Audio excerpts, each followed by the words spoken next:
Embele ya bilenge nakatia nzela bazosenga kaka liberté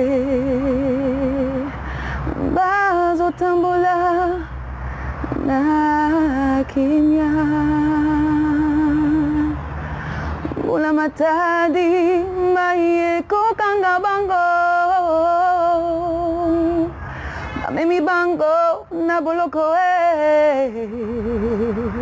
Talangai matatae Mekangai akana yo na kukimate Talangai matatae Lokola nate le mi boye na kokweyate Alors, Sissi Mananga a grandi à cheval entre deux continents, l'Europe et l'Afrique. Ma mère est congolaise, on me demande souvent de quel Congo. Et je ne précise pas souvent parce qu'en fait elle est des deux. Son père était du Congo-Brazza et sa mère était quinoise. Donc moi j'ai plus passé de temps à Brazza. En fait mes parents même se sont rencontrés à Brazzaville. Donc j'ai un peu plus d'affinité on va dire avec le Congo-Brazza. Mais bon c'est vraiment, je suis à cheval sur les deux rives.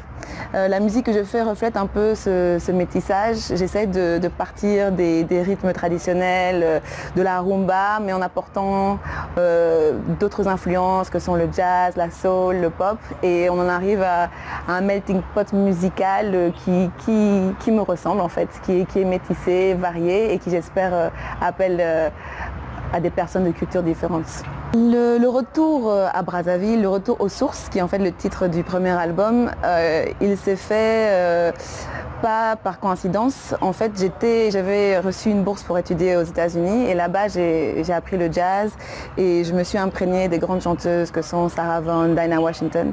Et après un certain temps, j'en ai eu un peu marre de toujours chanter les chansons des autres et je me suis dit il faut que je trouve mon style, il faut que je trouve qui je suis musicalement. Et j'ai eu l'occasion de rentrer au pays.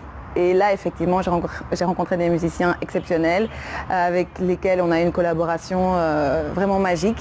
Et ensemble, ils m'ont aidé en fait à retrouver mes sources.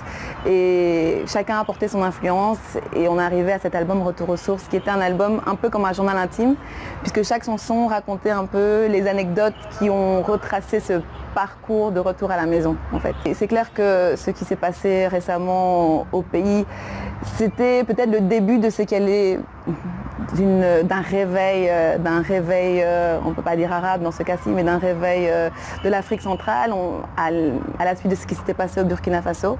Moi j'aurais souhaité que bien sûr nos dirigeants respectent la voix du peuple, la voix des jeunes qui simplement veulent un changement, veulent une possibilité de sortir de leur misère, qui veulent des opportunités de travailler, d'apprendre, de se développer, de se marier, d'acheter une maison, d'avoir des chances comme n'importe qui d'autre. Et voilà, dans Talanga, et c'est ça que je disais, voilà, regardez-nous, on n'a pas peur, on veut se battre pour nos droits, pour nos libertés et juste que nos dirigeants justement nous respectent les jeunes dont je fais partie.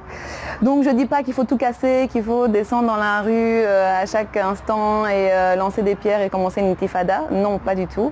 Mais je pense que petit à petit, à travers les réseaux sociaux, à travers des groupements citoyens, à travers la réflexion dans les universités, il faut peut-être s'organiser pour changer les choses ensemble, d'abord à son petit niveau, au niveau du quartier, au niveau de la ville, faire des petites initiatives. Et puis peut-être ça va faire effet boule de neige et on arrivera à quelque chose.